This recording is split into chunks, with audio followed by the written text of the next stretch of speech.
ঢেকিয়াজুলি আৰক্ষী থানা এলেকাৰ গধাজুলিত নিশা সংঘটিত হল ভয়ংকৰ পথ দুৰ্ঘটনা। উক্ত ভয়ংকৰ পথ দুৰ্ঘটনাত কথমপি প্ৰাণ ৰক্ষা পৰিল টেংকাৰ চালকৰ লগতে হেণ্ডিমেনৰ।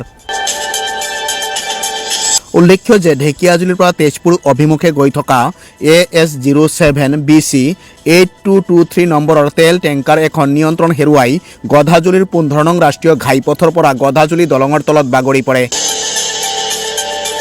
যদিও সৌভাগ্যক্ৰমে প্ৰাণ ৰক্ষা পৰে টেংকাৰ চালকৰ লগতে হেণ্ডিমেনৰ।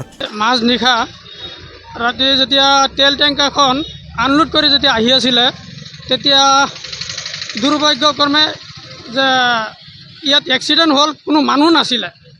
মানুহ নথকাৰ কাৰণে আমাৰ কাৰণে ভাল যে ৰাতি নিশা হ'ল, দিনত নহ'ল। দিনত হ'লেতো আমাৰ বহুত কিবা ক্ষয় ক্ষতি হ'লে হয়, কিয় ওচৰতে কলেজ এখন আছে, কলেজ ষ্টুডেণ্টবিলাক অহা যোৱা কৰি আছে, মছজিদ আছে, মছজিদৰ সন্মুখত মছজিদৰ মানুহবিলাক অহা যোৱা কৰি আছে, দোকানদাৰ আছে, দোকানত মানুহবিলাক অহা যোৱা কৰি আছে।